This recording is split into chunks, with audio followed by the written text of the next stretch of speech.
Hi guys! It's me Ella, ang Pilipinas sa Japan, ang gustong pumuti pero lagong gihapon. For today's video ay guys, may isi-share ako sa inyo na sana may matutunan kayo sa isi-share ko na ito. Ito pala siya guys, is may binigay sa akin sa kumpanya ko, sa pinagtatrabahuan ko, na sana ma-share ko sa inyo at matutunan nyo rin. May nakalagay naman siya, how to use, yan. How to use and submit the test kit. Yan siya guys. Nakalagay naman siya. Tapos guys, step by step. Yan, step by step siya guys, yan. Pakita ko sa inyo. Yan. Sa mga hindi nakakabasa ng kanji at saka Japanese, guys, i-add nyo tong QR code na to, guys. Makikita nyo yung, yan, QR code na to. Makikita nyo yung video kung paano gagamitin siya, guys. Yan. Ito, nakabukas na siya. Medyo lukot na pala siya, guys, kasi 1 week nang binigay sa akin. Kaso, hindi ko pa siya magamit-gamit sa sobrang busy na pang 4 na oras nang matutulog ko, 5 hours, ganyan. Yung sa Facebook, ano lang, kawat-kawat lang yung oras na ako, anak siya, guys. Yan, nakabukas na siya, guys, ito. Ito pala siya, yan. Bago niyo siya buksan, itong puti na 'to guys, huwag kayong baliktad guys ha, kasi parang may tubig siya.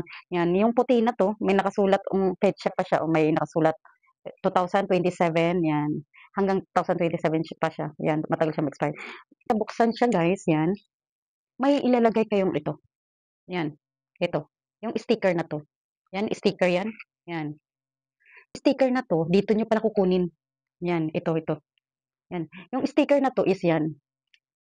Yan. Palatandaan 'to guys, nasa iyo 'to. Napaka-importante sa'yo 'to, huwag magkamali. May pangalan na nakasulat dito guys, pangalan ko 'to, yan. Pangalan ko 'to, tapos isusulat mo lang kung ilang taon ka na, tapos kung babae ka o lalaki, bilugan mo lang ito. Pagkatanggal mo ng sticker na 'to, idikit mo lang dito guys, yan. Pagkadikit mo, bubuksan mo ngayon, yan, ito na. Ito na siya guys. Yan. Dumi mo pala 'to siya guys, mas maganda is bagong gising umaga. Wala namang sinabing oras kung anong oras mo siyang ilalagay pero mas maganda ang prepare ko sa inyo is umaga bagong gising, yan. Nakikita pala sa dumi ng tao yung mga sakit-sakit guys 'no, kaya ingat tayo sa ating mga katawan, sa mga kinakain natin. Yan minsan sobrang sarap ng kinakain natin, minsan nakakalimutan na natin yung katawan natin. Ito guys, huwag masyadong madami. Yung naka-X na 'to, huwag masyadong madami daw.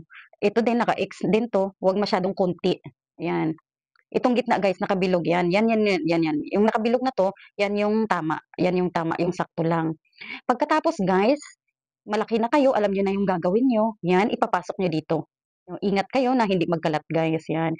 Tapos isasarado niyo na, ganyan, isasarado niyo guys.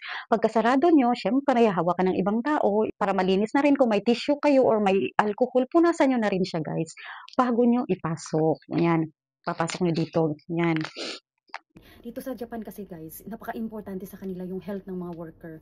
Kaya once a year talaga, may mga check-up yung mga worker nila guys. Sa company, nagbibigay sila libreng konsultasyon. Yan. Kahit dito sa lugar namin guys, libre. Mahal mamuhay dito sa Japan. Napakamahal ng mga expenses dito guys. Mga bayarin, napakaraming bayarin.